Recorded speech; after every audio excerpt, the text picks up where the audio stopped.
Hello, everybody, and welcome to another episode of the Biblical Anarchy Podcast brought to you live in the LCI Green Room.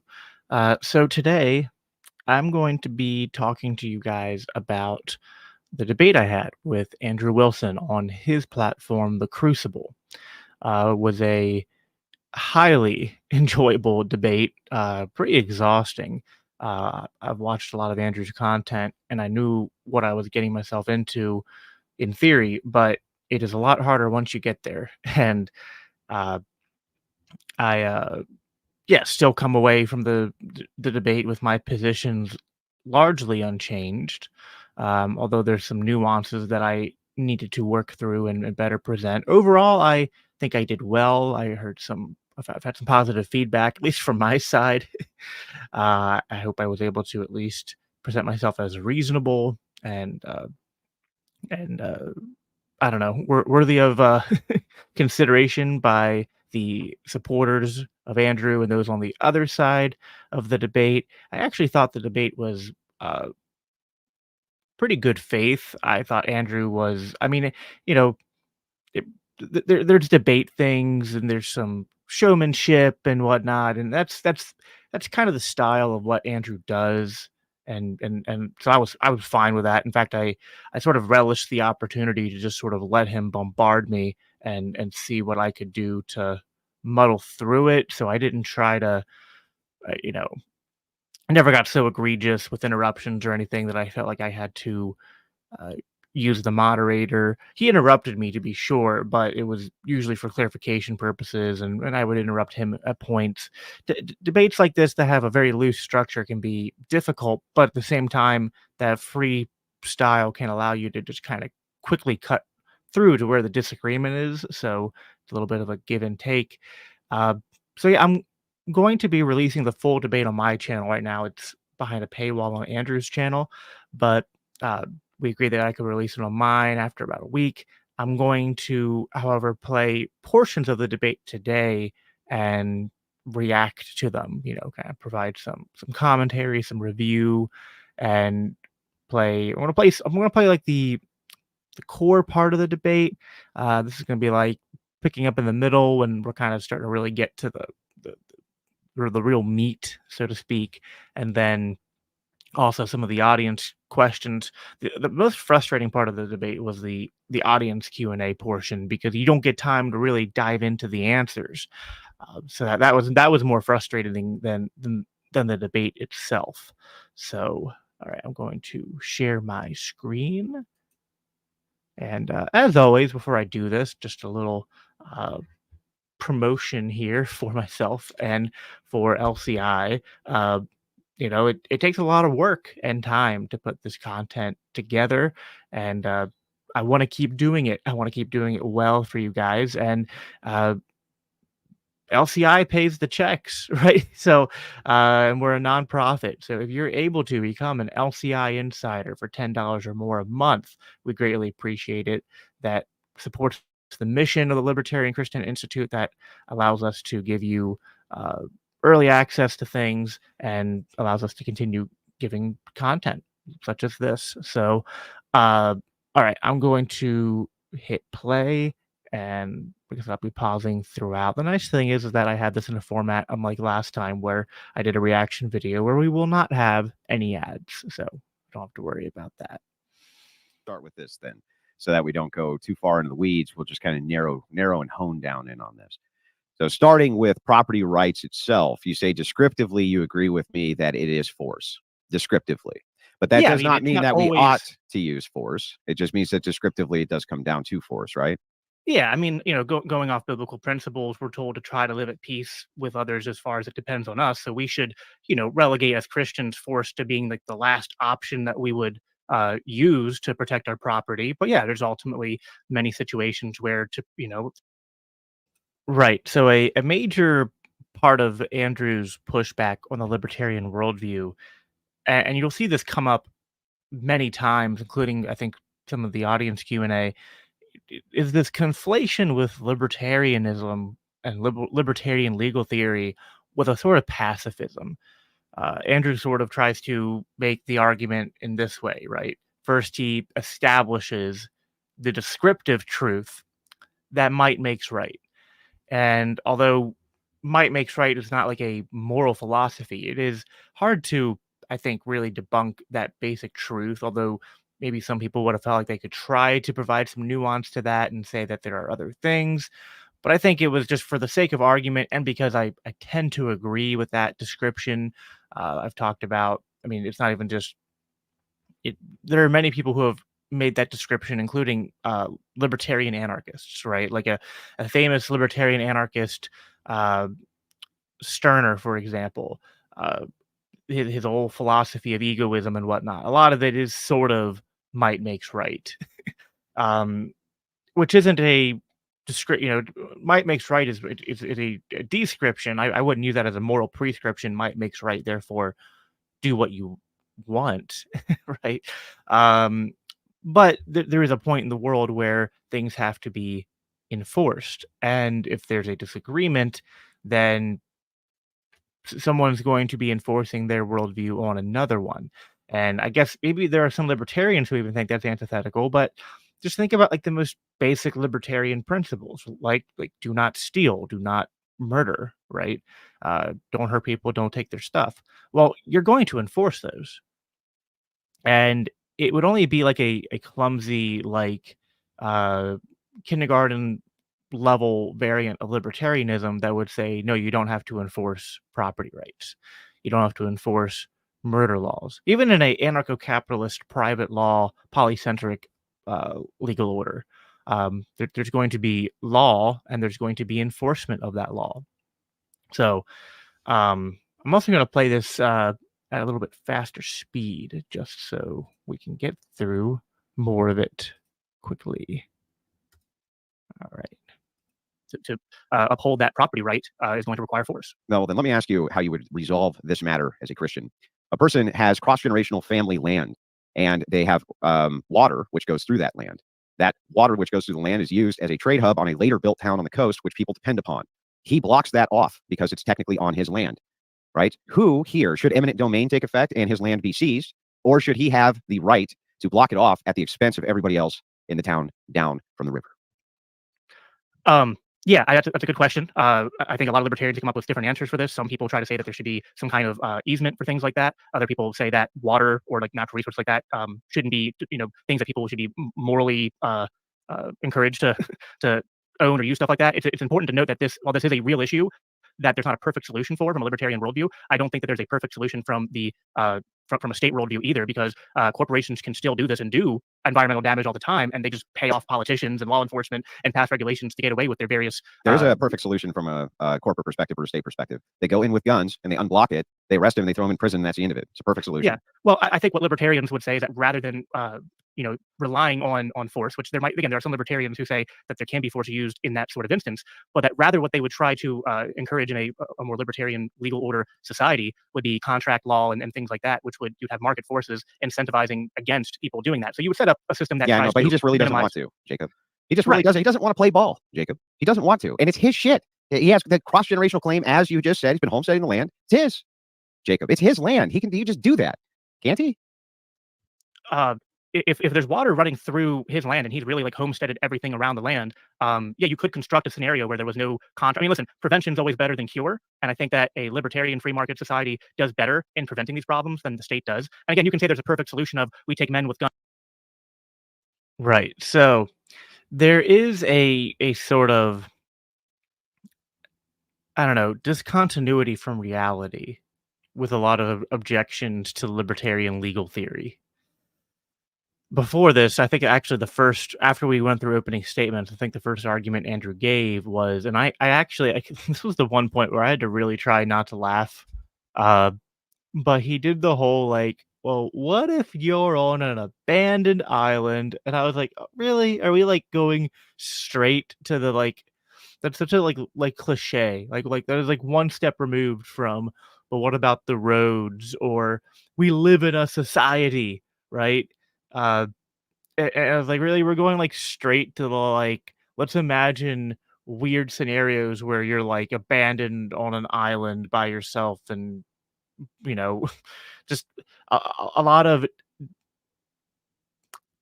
fabricated situations that are just like, again, like I think disjointed, disconnected from the real world. Um, which and then again, as I said there in what I played, d- uh, these problems can exist whether you have a libertarian legal theory or not. So the idea of, for example, what are you going to do if someone's property rights causes external? This is like the externalities argument, right? This is the idea that we need government to prevent the introduction of externalities in the market, because if someone's just use of their property is causing pollution or causing harm or whatnot, does that constitute aggression? Now, some libertarians, I think, would make the argument that if you're polluting a water stream that goes, you know, further down the stream, affects an entire group of people, that is an act of aggression, right? And so we have to understand that, first of all, libertarian uh, legal theory, libertarianism, stems into minarchist and anarchist camps, and that I think that a strong case could be made that in a minarchist camp, that I think even by libertarian principles, there could be egregious enough violations of natural resources such as air or water and the pollution of them that would be from those libertarians' worldview able to be justly acted on.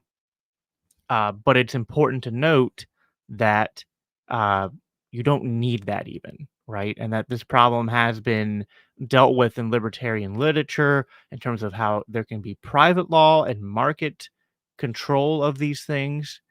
The fallacy that's often going to come into play here is the fallacy of the the myth of central planning, right?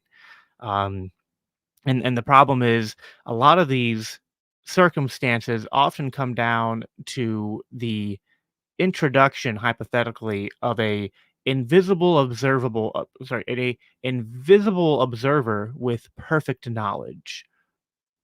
But that is not how it often works in the real world. That's not how it often works when you have centralized power, when you have central planning. A lot of times these actors are acting with insufficient knowledge, and that's even if you are being absolutely charitable and imbuing on those in the position of the central authority as being benevolent and not corrupted to power, not being uh, bought out by lobbyists, etc. So, all right, let's keep playing here. Going here. I mean, listen, prevention is always better than cure. And I think that a libertarian free market society does better in preventing these problems than the state does. And again, you can say there's a perfect solution of we take men with guns and go in there, but That's as the I already price. said, Well, this wait. doesn't, That solution works every single time, doesn't it? except that it doesn't get in practice. Again, if you're saying In practice, it prescriptively, seems to work better than anything that you proposed. In practice, in fact, no, every single practice, situation in that I look practice, at, states and governments are like the biggest polluters in the world. yeah, maybe so. But when it comes down to enforcement of whatever policy is, they seem to be able to enforce it fine. So keep in mind here that already he has in sort of a if we were doing a formal debate, this argument would basically be dropped, right? Like unresponded to, so it would carry. And uh, this happens a lot, right? And I try to establish that we always have to. It's always compared to what, right? Compared to what? It's not compared to some ideal utopia. And if you compare it to, well, we're imagining that my central planner is going to get everything right, and your market solutions will get everything wrong, well, then it's easy to construct a false premise that the central planner is going to win, right? But that's fallacious argumentation. And he doesn't actually deal with the fact that if you do an on balance analysis, that governments don't do a good job at protecting the environment. Actually, what we see is that what protects the environment more is raising the bar in terms of prosperity in a population, and then they begin to exert pressure on businesses and corporations to be more environmentally conscious. And then also prevention being better than cure. A lot of times, all the central planner can do is sort of post hoc try to put the pieces together as to what caused an environmental damage, or they have to claim such a monopoly over private property that you have to have imposed regulations and licenses and inspections and things like that. But we see that these are highly susceptible to corruption. You can pay off inspectors. You can lobby to have regulations written in a way that they provide easy loopholes. And so people have the misconception that, well, there's laws that have been passed to protect the environment, and our government's, of course, enforcing them. And so our environment is being protected. But a lot of times it's a house of cards, it's a facade. It's a lot of people in a bureaucracy getting paid to do busy work, but very little actual environmental protection is being done. Or the protection that's being done is, it's like, oh, well, you can have this much lead dumped into the water, right? You can have this much, like, not stopping it. It's just kind of like, again, they find through the lobbying of these politicians who then write and pass bills and these regulations, or they have these regulation agencies that are constructed that are a whole form of bureaucracy. And so uh, we find that central planning is a very inefficient way of dealing with the problem. In reality, you can impose a perfect central planner that just happens to know where all the problems is, and this might work better, I guess, in a less than a democracy. If you had a monarch who had perfect knowledge and just acted with that perfect knowledge to force people to do the right thing, I mean, like, sure, like, that can sound like that's preferable, but that's arguing a lot of it's arguing on the basis of a lot of presumptions that are not realistic. What we see is that market forces do better. And again, compared to what? Compared to some utopia? No, but compared to what is realistic, compared to what is empirical, yeah, we see this time and time again, actually. So, all right, let's keep going. So you can argue that they make some stupid policies. Sure, everybody makes stupid policies. Libertarian governments would make stupid policies and have made stupid policies. I'm not prescribing. But ultimately, what I'm saying to you is that yes, the state is quite effective at just going in with guns and saying, no, unblock this waterway, and the residents down there are now going to get the goods and services that they need on this waterway. They seize it via eminent domain. And Jacob, that seems like it's optimal to me. That seems like a way more optimal system than, well, we'll come up with a bunch of bizarre, nuanced contract nonsense. You can't actually make it. Yeah, but Jacob, magic wand that makes things better is just a more optimal solution than market forces and contract law, right? So the problem is he's confusing. Well, this seems easier because it's less it is less complicated. Less complicated doesn't mean better, right? Like, I mean, let me construct an argument here, like a comparison. What's easier? Me taking the time to measure out flour, eggs, milk, sugar, mix up the batter, and to bake pancakes for breakfast for my children this morning, or to snap my fingers and with magic pancakes appear on the table, right? Like, sure, in that example, it's a lot easier to have magic snapping fingers that create pancakes out of thin air, but we're no longer dealing with reality at that point. And that's sort of what's going on here. You're like, well, if we just force the right outcome all the time, that seems more optimal. Sure, that might seem more optimal in the land of theory. In praxis, in actuality, just forcing the right outcome all the time, this falls into, it's not the problem of economic calculation isn't just the problem for markets and the regulation of the production of goods and services. It's also a problem for knowing how to act with central authority, and the idea that you can have a monocentric authority that even gets things right more than half the time is sort of begging the question.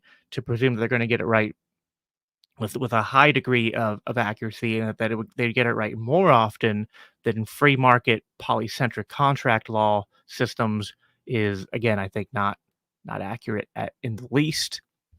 And so, yeah, there's a lot of distance being made from Andrew's argument, a lot of weight being carried by this sort of presumption of a perfect central planner. And he said that's more optimal. Well, prevention is better than cure, and market law, market contracts, and things like that being utilized that um, come with financial consequences, right? For these companies if they pollute, which would hurt them in terms of their ability to trade with others, that would raise the rates and things like that. And when they have to submit to third-party verification, right?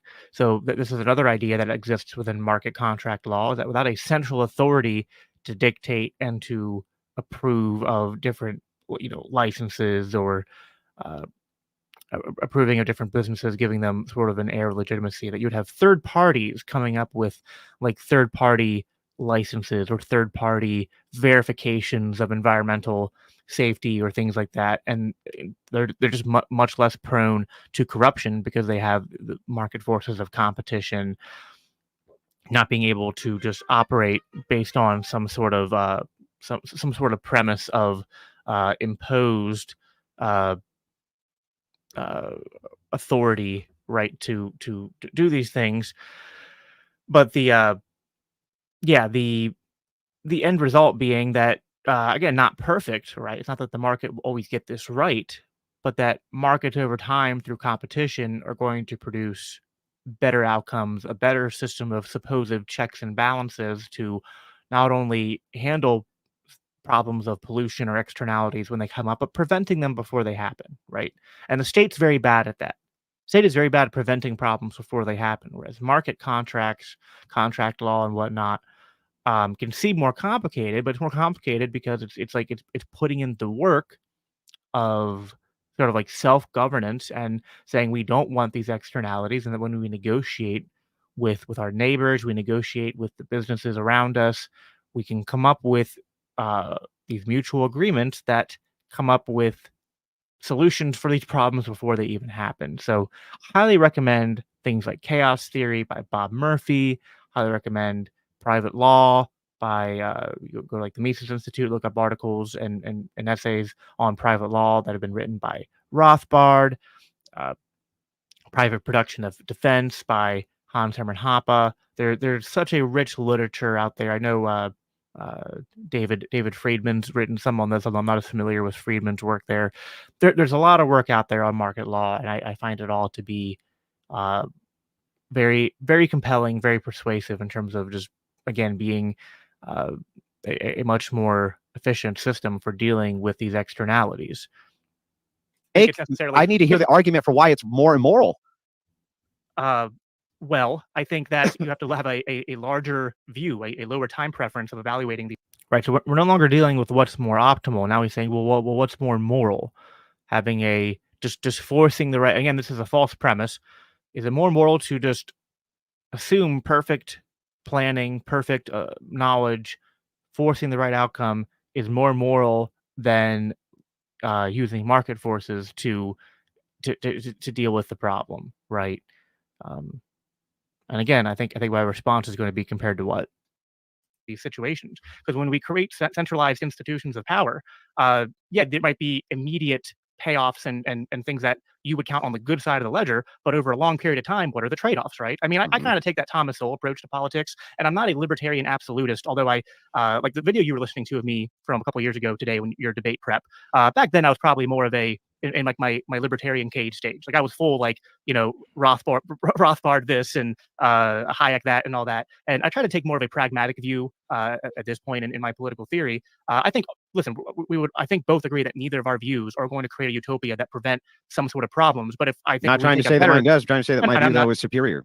Well, and I would disagree. I think I know that's what we're arguing about. If we're talking about trade-offs, which I like the Thomas Sowell quote that there are no solutions, only trade-offs. I think the trade-offs of a libertarian legal order are far preferable to the trade-offs of a that's nice, but I need to hear a moral argument for why it is that the government shouldn't just come in, shouldn't just unblock it, shouldn't just let the water flow. All right, I'll give you an answer. If we create a monopoly of force so powerful that it can make decisions like that against people's property, then the trade-offs of that are what we see around us. We see that free markets are completely destroyed and subverted. We've created an institution. Well, now you're reversing descriptive and prescriptive again. You're saying because it is the Right. So this is important, right? Andrew's going to do this a lot during the debate, and I wish I would have done a better job at calling this out. But he's often doing this thing where he moves from descriptive to prescriptive, and then accuses me of doing the opposite, of moving from prescriptive to descriptive. But the problem is this: he's asking, why is this immoral to use central power? You cannot analyze if it's immoral disconnected from the outcomes of the action, right? Um, Authority isn't inherently evil, and force isn't inherently evil. There are just uses of force, and I've made that my opening argument, right? And I think that what you need to be mindful of when you're making these sort of comparisons and arguments is that we're not talking about some sort of like disconnected from reality use of force, that we have to actually look at the consequences of that.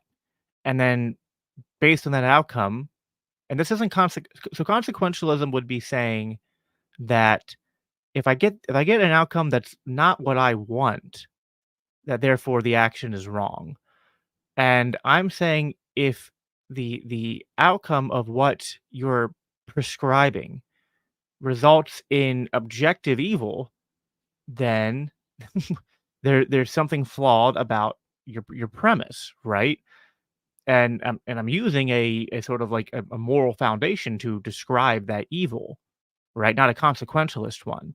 We see that central planning, that the monopoly of violence granted to sort of just solve problems, because, and I think I don't know if I got to this point yet, but he's like, well, why do they have to? He's like, why are you assuming that these central planners have to be evil, right?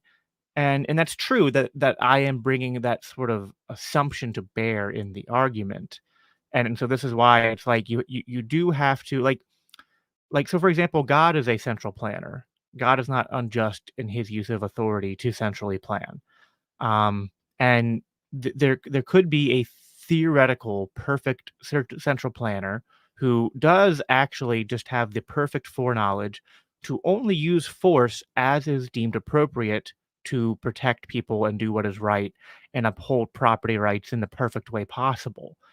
And so this sort of like benevolent state. Now some libertarians might disagree with me on this, and this is a little bit of a nuanced thing. Um, but what I was trying to avoid here, what I didn't want to be accused of begging the question that the state was evil. Um, Not that you can't make that argument. I think that there is a good argument to be made that you could say just a priori, uh, the, the state is evil. I think they can get a little bit complicated when you're having a debate within Christian circles, because you have to basically imply that a monopoly is always bad, and a monopoly can only be constructed through the initiation of force. But it doesn't necessarily have to be that way. You can have natural monopolies, and so yes, it is theoretically possible that you could construct some sort of like I don't know about yeah, even in a worldly sense, it's all theoretical. If we're in the world of theory, anything's possible, right? It's like yeah, you can have a theoretical central planner that has gotten it. So like we get to the abstract. This is the problem, right? If you're not willing to deal with the reality, then you can could just construct perfect, perfect benevolent states that don't violate consent, right? And it's like sure, like you can imagine uh, squared circles, or you could imagine magical unicorns that you know make everything fuzzy and cute and put rainbows everywhere. Um, my main rebuttal to that is if you're going to imagine the perfect state, I'm going to imagine the perfect libertopia. But then what you'll find is that when I say, "Well, what about the perfect libertopia?" He'll be like, "Well, no, that doesn't work because of all these consequences of your premises." And so this is the problem: is that what he'll try to do is say the consequences of your philosophy are absurd, but if you try to call out the consequences of my philosophy, Well, no, that's confusing descriptive with prescriptive. They don't have to be this way, and so it's a contradiction, right? But I tried to listen. It's always easier after a debate to sit here and sort of like lay that out in in this fashion. In a live debate and things are moving fast, you're trying to I'm trying to make that point that yeah, if you want to impose it can be perfect, I can impose it can be perfect. But we have to deal with the real world for evaluating these outcomes. We have to and then the moral worth, the moral weight or rating of these systems. And uh this is not the same as consequentialism, right? Like consequentialism is a I have to find this in the debate. But that is a system of normative ethics that says uh the morality of a specific action, right, is judged based on its consequences alone. And if you actually try to think about consequentialism, it actually kind of falls apart because how do you even judge the outcomes of an action as being preferable or not preferable or good or bad without some kind of deontological framework first? And so, anyway, this is a whole philosophical thing that's a little bit complicated. But Andrew suggested at one point in our conversations that I was applying what's called threshold deontology, which says that well, moral principles are the norm, but if outcomes become so bad, then we abandon them and switch to consequentialism. That's not true either. It's more that we need to. I think that there's just a false divide between actions and outcome. Like you this is not. Try to imagine like, can you do everything as morally good as possible and the outcomes be evil? Now, let me be clear, there can be consequences that are disconnected from that outcome. Let me give an example. The apostles, right? The apostles were doing what was objectively good they were in obedience to God, spreading the gospel message, spreading the good news of the kingdom and repentance and eternal life. And a lot of them got jailed or I mean incarcerated or killed for doing that. But that is the introduction of outside forces who are committing evil against them. It's not the direct consequence of their action, right? It's not like there's a, uh, but now let's compare this to the state. If the state says we are going to create a monopoly of force, and that monopoly of force gives us the ability to violate consent, to take property uh, from people because we've claimed that we have a right to take a certain amount of their property, to print currency by fiat, to conscript and wage war, right? Because we have this monopoly to do so. Well, the consequences of that in terms of the destruction of the economy, the destruction of the family, the waging of war all over across the world, those are the direct consequences of the decisions to create that monopoly in the first place. It's not the introduction of some outside force reacting against that, or some kind of like unforeseeable, uh, like force from nature that was like like if you decide to go on a trip and then it like rains or the floods and you can't go on that road, it's like, well, doesn't mean that there were things that you couldn't factor for uh that happened, right?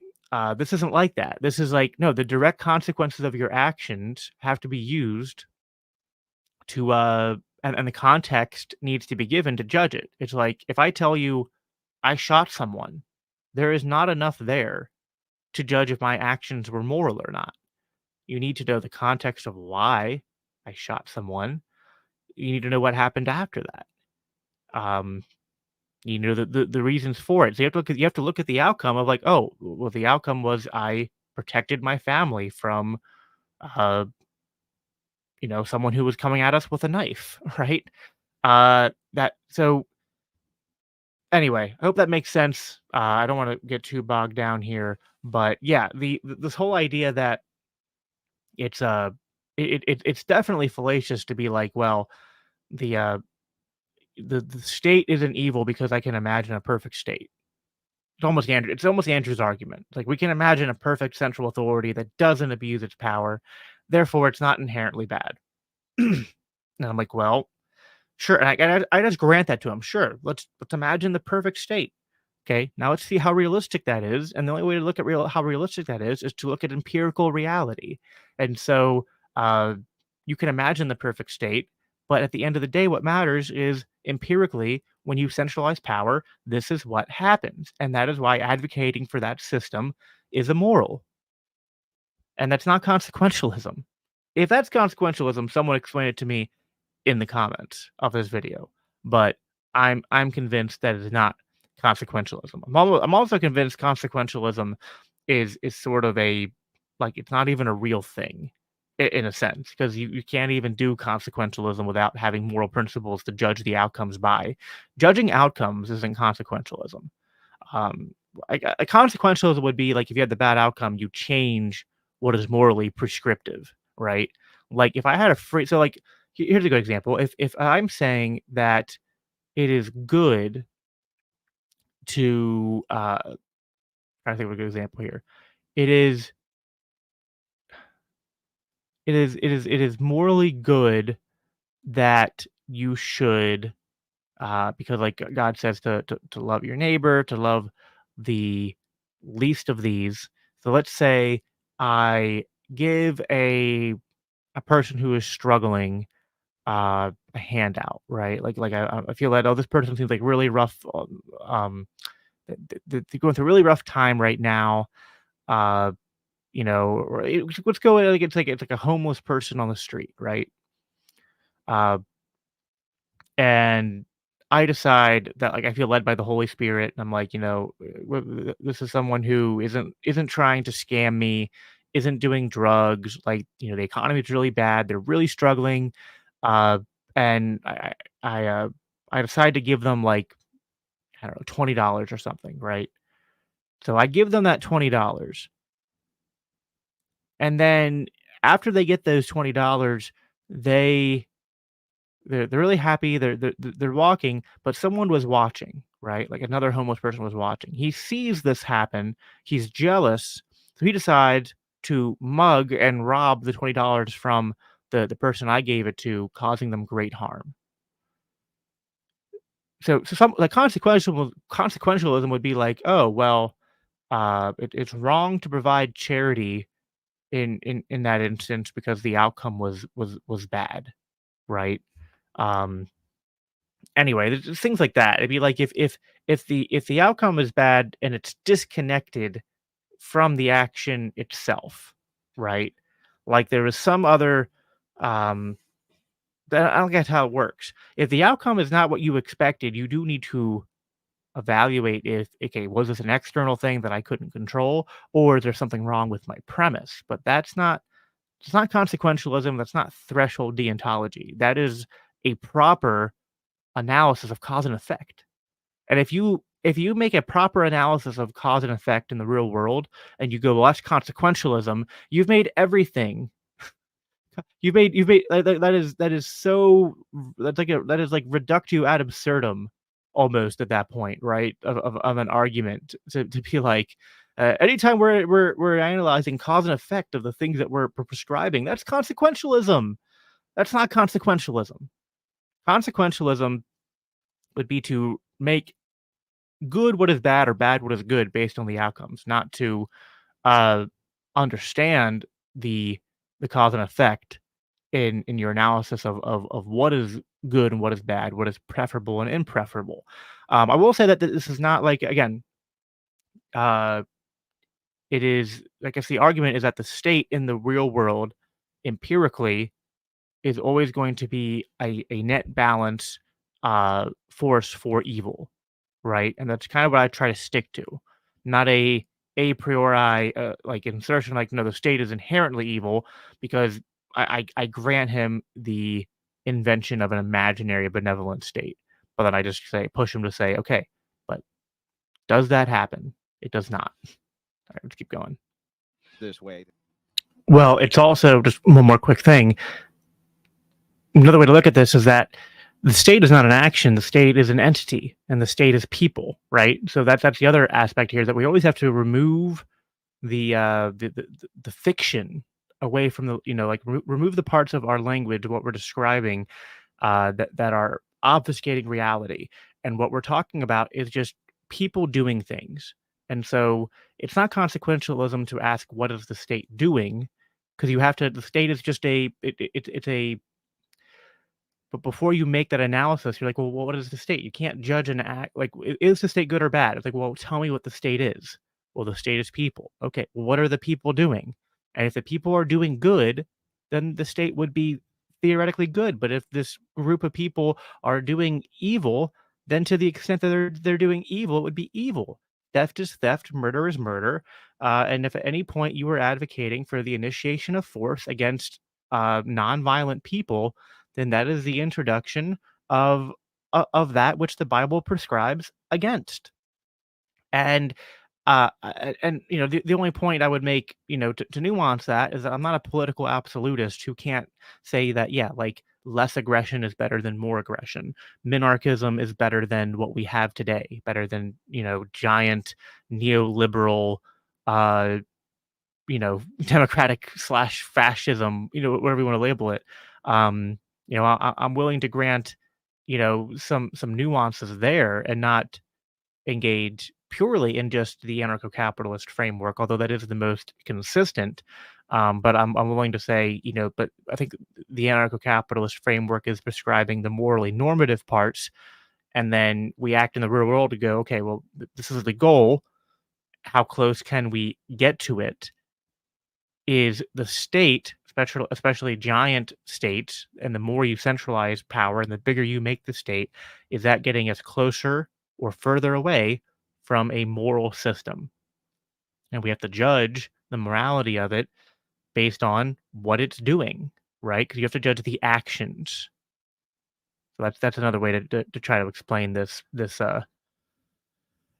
concept, and to delineate the why it's not consequential. If anything, the opposite. It's like people are engaging in consequentialism when they go, taxation is not theft because it creates the outcomes I want. That's consequentialism. But it's like, but we need roads, so it's not theft anymore because we needed it to pay for roads, and we couldn't have roads otherwise. I mean, not only is that fallacious argumentation, but that's an example of consequentialism. Keep going this way, then that prescriptively means that it shouldn't be that way. That makes no sense. You're saying that if we create a monopoly on force with some type of entity, that means they have to then use it to be oppressive? It doesn't seem that way to me. It seems like you could have an absolute force monopoly that only did good things, right? I mean, in sure, theoretically. Sure. So the thing is that if we could, I could also say in my theoretical libertopia that everyone just contractually agrees to not. So I mean, like, we can both say, well, this doesn't have to go bad, but we could just look empirically and say most of the time when we centralize power, this is what happens. No, it doesn't seem to go bad when you centralize power. In fact, it seems to go bad when you polarize populations rather than having something which is a central theme inside the population. In fact, I would say that if your population has a single religion that is monopolistic, that your society is better. I would say that if your society is homogenous and monopolistic that way, that it's better. I would say that diversity is not a strength. I would say that having these kind of core buildup of powers is a good thing, Jacob. Yeah, again, I think empirically, let's look at here in America, right? We started out as a constitutional republic. We were very small, very decentralized in terms of the government. As that has grown, so I think at this point is when we I think so. As you see, I think that my rebuttal there was effective, because I basically got him to admit, okay, fine, we can both just play this game. Let's not play that game. We're not going to play the game of just assuming that what we're prescribing will be benevolent and perfect, because then that's just meaningless, right? We have to have a conversation about empirical reality. And he didn't call that consequentialism in this debate, although he sometimes does that, and he was kind of, I think, trying to kind of make like, well, you're confusing descriptive and prescriptive, but again, that's just not probably worth, after this episode and the other reaction videos I did to him, it's probably worth doing an entire episode on a moral philosophy and sort of like getting into deontological theory of morality, consequentialism, and sort of what this means, and and sort of what the Christian perspective is on all of this, because it's a little, yeah, it's a little complicated. I tried to do a good job describing it here. Hopefully it made hopefully it made sense.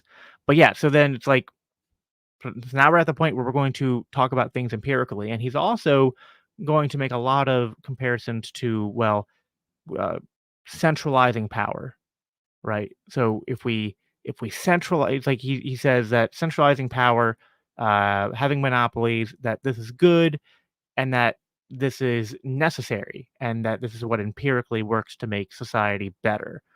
But what he's doing here is making a very anachronistic use of the idea of centralization, um, because what he's essentially saying is that, uh, well, and he does kind of slip back in backdoor to this idea of, well, it's just perfect centralization and it's benevolent Christians doing it, right? But then if I push him on like local governance, he's going to say, well, that's still centralized, right? Like any point someone is using force to impose something, he almost makes the argument that that's centralized authority, right? Which is again sort of uh it again it's a very anachronistic use of the idea of centralized power, and we clash on that several times. But I'm just like, yeah, compared to what? Like my local governance might be centralized compared to like me and five other people, uh just kind of like, I don't know, doing something collectively together voluntarily. Like, yeah, like it's always compared to what? So uh a a state government is more centralized than like a county sized government, and a county sized government is more centralized than a township or municipal uh government body, right? So uh that's it's not that it's sure, like, at some point, you're going to have, like, a business can be a centralized power by that logic, right? Um, and he makes that argument too. He even makes the argument later on that the church is a centralized power. It's like, "Oh, well, okay, but now we're just describing any time that people do things as centralized power and central planning." But that's not actually what we're talking about in political theory when we're talking about centralization versus decentralization. Because we're talking about, decentralized governance, even if it's like strong federalism or confederates, like a more confederate system, and it's not a perfect anarcho-capitalist society. Well, the more competition you have, that still creates inputs and outputs and allows for economic calculation and somewhat of a market force to come to bear, that acts as a proper check and balance, right? Uh, the problem with central planning, uh, again, being the problem of economic calculation. Well, when you centralize power too much, there's a point, and it's a spectrum, right? Like the more centralized it gets, the worse this problem tends to be. And what I'm trying not to do in this debate is be a political absolutist. I'm trying to say, listen, we don't have to make perfect the enemy of the good. I'll you know we could go back to a original 177 or 1780, whatever year it was when the Constitution was signed. Go back to that, although I'd want to go even further. We could go back to like the Articles of Confederation, whatever. Like we can still have what some people might call a state. It might be minarchist, but that's still better than what we have now. That's less centralized, and less centralization, more decentralization, a more polycentric, multipolar world and society is better than monopolar or monocentric, unless you impose the idea of benevolent dictate. That's really what it comes down to. Like this entire debate is just me trying to stick to empirical reality, and Andrew going, but what if it was just Christian and perfect? Um, and other than that, there's other parts of the debate. I'm going to skip ahead here a little bit. Let's see here. Views have evolved over the last couple years, and so I'm okay with decentralized government that at the local level can actually be pretty active. In fact, some libertarians Nope, still a bad idea. would question my libertarian credentials because I think at the local level, not only can governments be a little bit more hands-on, but I think that the churches should be a big part of that. Yeah. So aren't universities decentralized? I mean, some universities, a lot of them get No, get public funding. they're decentralized. I don't know. I don't know if that's a because I mean a lot of them are connected, right? Yeah, Like well, they're explain how they're centralized, how they're a central position of power other than the soft power that they wield. That's their power, right? But they're not a centralized form of. So, in other words, can universities send armed men over to enforce their will? well, no, but they're almost No. like they're just an arm of the bureaucratic leftist progressive. Well, then so state is at this point. everything. That's the thing, though, is that this is the problem when you say decentralized power. Try to understand how illogical it is from my perspective, what you're saying. Here's what you're saying. Andrew, inside of society, there are hundreds of millions of people whose ideology is that the state must seize control of everything possible and destroy all religion in order to free mankind from itself and give them a stateless society where we all live for each other. Hundreds of millions of people believe this ideology. In order to combat that, the best thing we can do is make sure that we have less power. That's actually what you're saying to me. And how would that combat these people? If they're, I mean, if you have, it's easy to hijack institutions where the ability to tax, the ability to seize property, the ability to conscript, and the monopoly of law over a giant landmass with millions of people, when that already exists, it's easy for these leftists to come in and wield those against us, wield those against the church, wield those against the values that you and I would mostly agree It's not with. easy. It's not actually easy for them to do this unless libertarian ideology gets in there and says to them things like, you should not wield force in government for ethics. You should not wield law against the citizens to enforce ethical standards. Rather, people should be able to do whatever they want as long as they're not aggressing on other people. You create these open back door for power to seize your institutions, because what happens is moral men act in the way that you're prescribing. Immoral men refuse to act in the way that you're prescribing. And so what they do is they seize power of those institutions and you let them right in through the front door. Instead of recognizing this ideology will not go away, the only way to successfully combat the guy on the playground who has the biggest fist is to make sure that you can pound him harder, right? Yeah, I just don't agree with that characterization of how we got here. Like, I've heard it sounds similar to like Michael Knowles said when he was on Timcast. He was like, "Oh, libertarians duped the conservatives, and this is why we're in the mess we're in today." And I disagree with that. Like, conservatives were hijacked by like the Buckleyites and the neocons, who they weren't trying to keep government small. Get ready for this. Get this is good. Get ready for this. Yeah, you mean progressive libertarians? Those are progressive libertarians. They're not them. I mean, oh yes, they were them libertarians. That's just like that's making the word libertarian meaningless. If it when you make when you make. Well, let's go back and hear that again, just to in case you missed it. Combat the guy on the playground who has the biggest fist is to make sure that you can pound him harder, right? Yeah, I just don't agree with that characterization of how we got here. Like, I've heard it sounds similar to like Michael Knowles said when he was on Timcast. He was like, "Oh, libertarians duped the conservatives, and this is why we're in the mess we're in today." And I disagree with that. Like, conservatives were hijacked by like the Buckleyites and the neocons, who they weren't trying to you mean government small. You mean progressive libertarians? Those are progressive libertarians. They're not them. I mean, oh yes, they were. Them,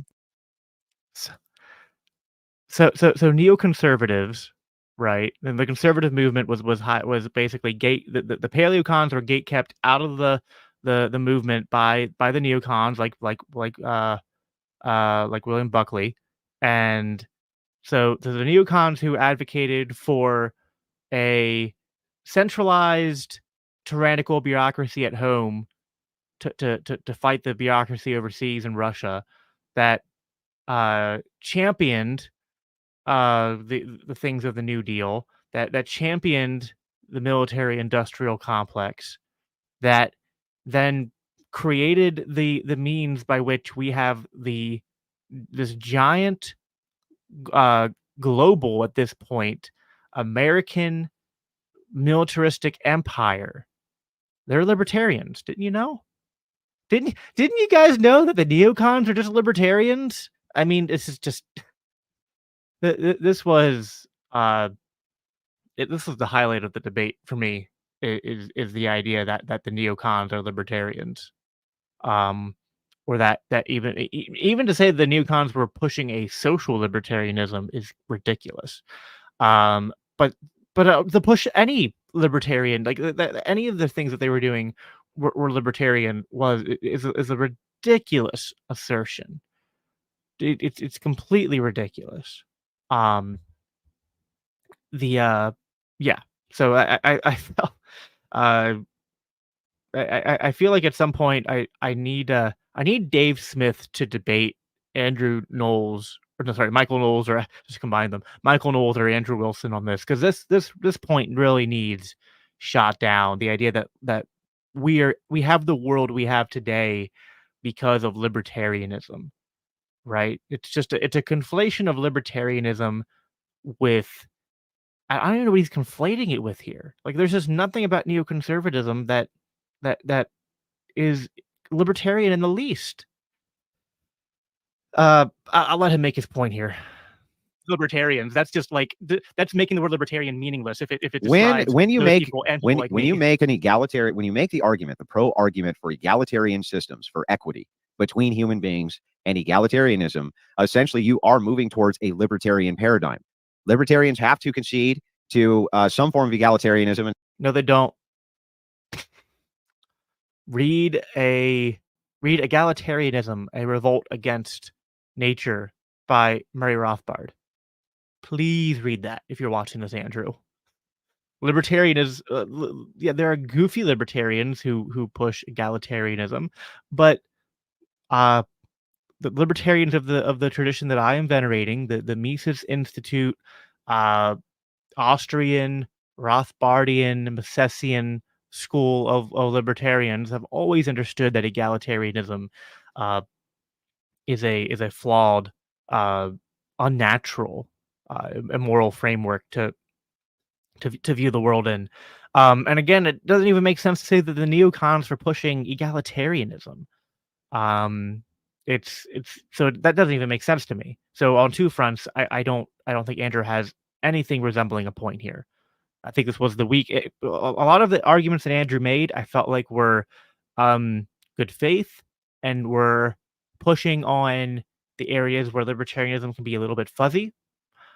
But this is not one of those areas.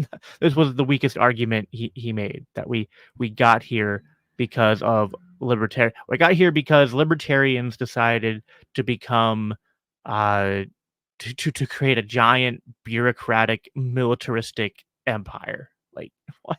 It defies logic. Like, the people who wanted to decentralize power and promote liberty and property rights and human flourishing and social cooperation, they created a giant militaristic empire and destroyed the foundations of society, which are the family and conservative culture. It's like, make it make sense to me. Make it make sense. You can't. And some form of equity. Otherwise, none of your shit's going to work. Equity is not about. There's nothing about libertarianism that results in equity. We got to dive into this more at some point. You have to bake in the assumption, for instance, that people can, sign these contracts, that they can live inside of these societies without there being a threat of force. My argument and contention. No, you don't. We kept going on this. He conflates libertarianism with this weird pacifism that you don't need the threat of force. There's always going to be the threat of force. Property rights are enforced by, there's always a threat of force to enforce that which the law exists to protect. But there are some things that exist in society that do not fall under the law, and therefore there's not a threat of force if you do them. But the things that should exist in the law, of course there's a threat of force to enforce them. And no libertarian has ever said otherwise. Is that no, they can't. And that all it takes is a single man to say, no, we want their shit. And now you're right for the plucking. You're right for the plucking. And he again always drops the argument that when you create this giant centralized power that can do all this taxation, do all this money printing, I think he's against the central bank, but still, it's like they had the power to create a central bank. Like, when you give a centralized power this much authority and you make it this big, this is what you get. It subverts the church, subverts the free market, and it grows into the monster we have today. And the idea that, like, well, if we just do it, Andrew's argument boils down to, but we didn't do it the right way. Like, this time it'll be the real authoritarianism hasn't been tried yet. We just gotta reset things and be authoritarian, but my type of authoritarian.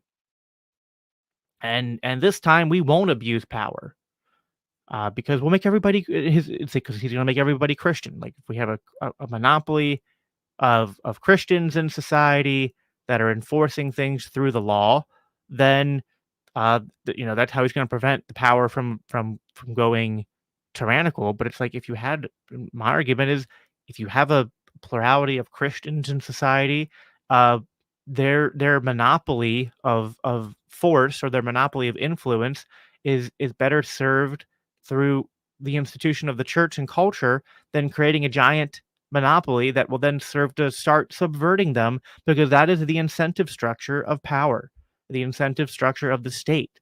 You need to read Getting Libertarianism Right by Hans Hermann Hoppe. Like, I don't know some people aren't down with everything Hoppe said, but he got this part 100% right. That the state promotes high time preference behavior and promotes the destruction of the family unit, the destruction of churches and religion, because they serve as bulwarks against the growth of state power. And then it distracts people with the bread and peanuts and the circus and gives them promotes all sorts of social hedonism and self-indulgence, because people who are drugged and distracted are not awake to their own enslavement. That's really what it boils down to. That's going to be where I stop here.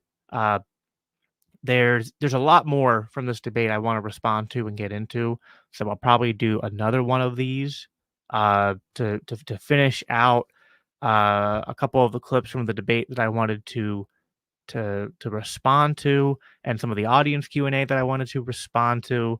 So I will put those out in the next day or two, and then next week I'll release the whole debate for you guys to watch. Doing it in this order because I do want to be respectful to Andrew, and he allowed me to publish this on my own site, but I want to encourage people, on his platform. We're both capitalists, so I said, like, listen, we'll keep it on behind your paywall for a while so that you can get the most benefit out of this, and that's fine and good. And then after a week, we can release it to the public for public consumption, and he's allowing to do it on my channel. Andrew and I just engaged in free market libertarian anarchy. Andrew, welcome to my side. We did a voluntary agreement that didn't require any force or coercion, of mutual value in exchange. So, well, that is all I have for you guys for today. Again, I'm going to do some more on this, but again, this was a really fun debate. We got to have a lot of clash on these ideas. It gives me an opportunity to talk about a lot of these nuanced aspects of moral philosophy and libertarian political theory and how that comes to bear. So, yeah. So again, one more of these will come out, and then we'll release the full debate. That is all I have for you guys today. Please make sure you're subscribed. Make sure you like this video wherever you are watching.